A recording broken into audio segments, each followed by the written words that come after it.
you've been looking for a coach, Video is on. spread yourself. Go to Chelmsford. Chelmsford is not far.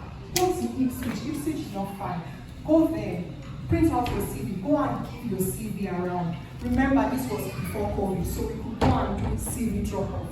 So I took her word as she said it to me. I took it, bro. I took my CV. The next day I said to myself, I'm going to Chelmsford. I'm just going to go and drop my CV around. There are lots of offices in Chelmsford. At least somebody will answer me. Somebody will open their door to me. I remember someone else saying to me that CV drop-off, finding a job. Someone said it's a game of numbers. I was like, okay, that's fine.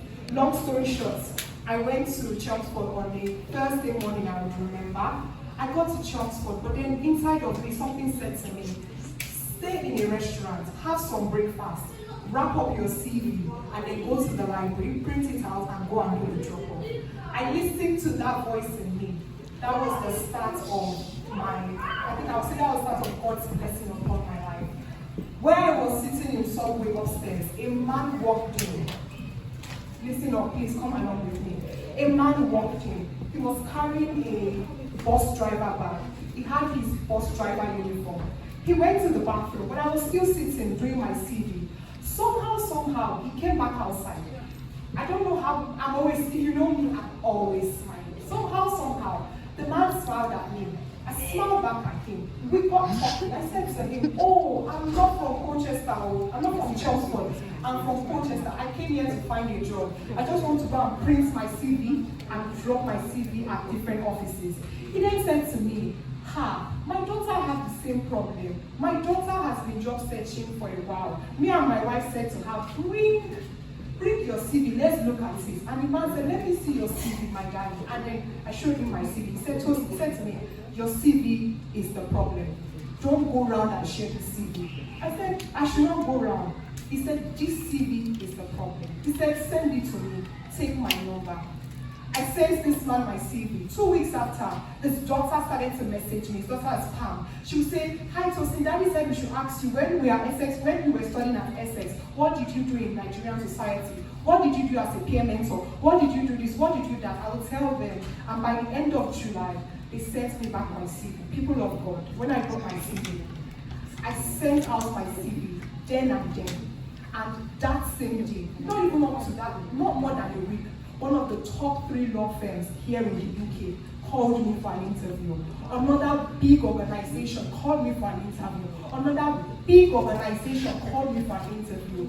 So, the problem wasn't that I wasn't praying.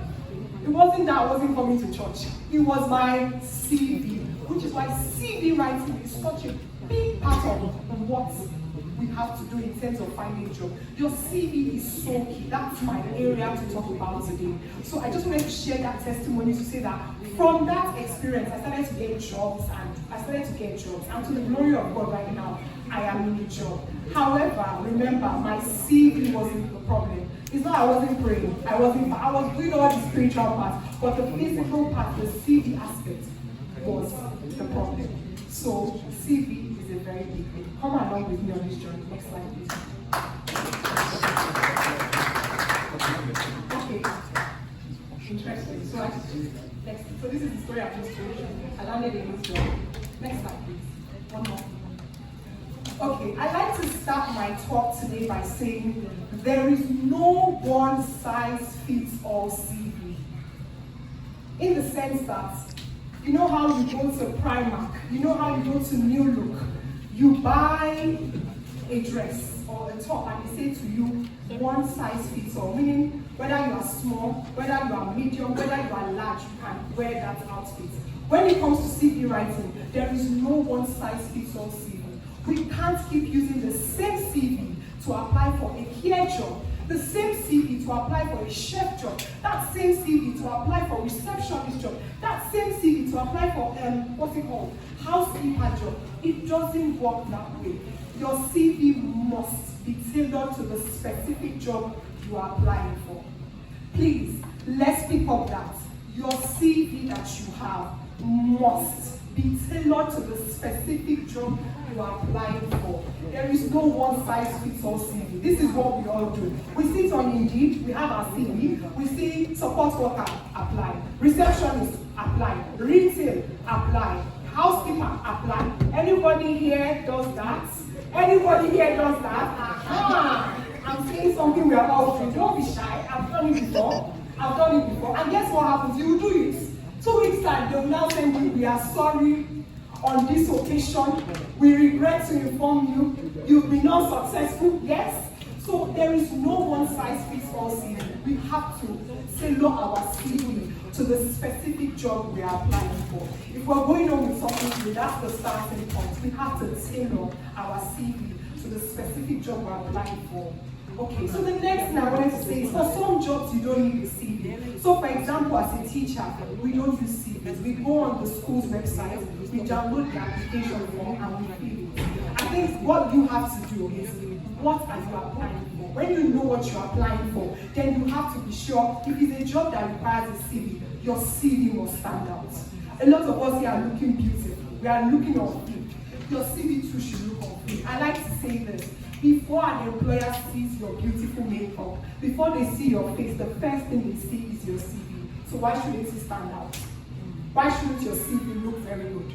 So the first thing you have to do is ensure your CV is tailored to the specific job. And whatever sector you're applying, be aware, is it a CV sector or is it an application form sector? I can see a lot of people taking pictures. Please, I can send you the slides after if you would like that. Okay, next slide please. Next slide. So your CV should start with, every CV should have these key things. The first for me is your name. Obviously, please put your name. There's this controversy topic on Twitter I want to address, and I'll just say quickly. Some people say, on your CV, don't put your full name. So for example, my name is Oluwatose. People say don't put Oluwatose, just put Olu. That when they see Olu, they will call you back. Please no, put your full name. If your name is Tomiwa, please put your name. You know why? If you put Olu and you get a job, when they say bring your right to work documents, your full names are there. Your Oluwa, Adetomiwa, this one, account, it's all there, they will still see. So why you, please put your name, your full name, your last name. Next thing is your home address.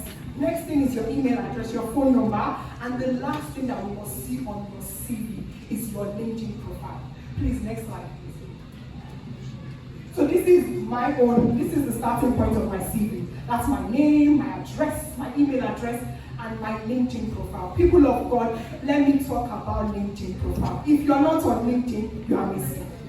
A lot of jobs are going on LinkedIn. If you have received a job on LinkedIn, please let me see your hands here. I can see them in the room. If you've gotten a job through LinkedIn, you are here. If you've not gotten a job, as a recruiter reached out to you on LinkedIn, LinkedIn is the place to be. Please let your LinkedIn profile stand out. You know, we're all looking beautiful. Please let our LinkedIn profile too be looking beautiful.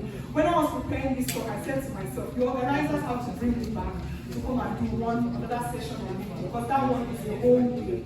However, for LinkedIn, I would just advise you that if you want to make your profile stand out, go on YouTube, how to create LinkedIn profile. There will be so many videos on YouTube, so just watch from there and update your profile. I have gotten jobs on LinkedIn. Recruiters have reached out to me. The one I even got last year was interesting was this company where they do PowerPoint slides. They were coming into the market and they wanted me to use their PowerPoint slide and give them feedback. But they saw that on my profile, I'm a teacher. They said I should come, that they'll give me £100 Amazon voucher. I went, I did the review for them, I looked at their PowerPoint slide, I gave them feedback, and that's how they sent my £100 Amazon voucher. You know what Amazon voucher can do? £100. Please, people of God, your LinkedIn must stand out. I mean, next slide, please. Okay, so this is, I just took someone's LinkedIn profile online. Please, have a good picture. Let your picture represent you. Please, no pouting. No pouting, please. And then obviously update, talk about where you've been, the jobs you've done, the different experiences you've done, okay? Thank you very much. I said I would try and send this slide to everybody if you register. Next slide, please. Okay. So once we have our LinkedIn, once we've done all the basic information, this is where the CV starts. This is where work starts on your CV. The first aspect of your CV is your personal profile. I've put it there. But your personal profile, I say, is the easiest to write, at the same time, it's the hardest to write. Because this is where you have to say 3 things in 5 lines. You have to say 3 things in 5 lines. What are the 3 things you're saying? Who are you? The next thing you're telling me on your personal profile is, what skills do you have? And the last thing you're telling me on your personal profile is, what are you looking for? Next slide, please. Okay. So at the end of today, if we have time, we'll create our personal profile. On your CV, the first thing you're talking about is, who are you? Are you an undergraduate law student? Please put that down. Your first few sentences should be, I am an undergraduate law student. I am an MSc Marketing and Finance student. I am an LLB law student. Who are you? So for me, on my CV, the first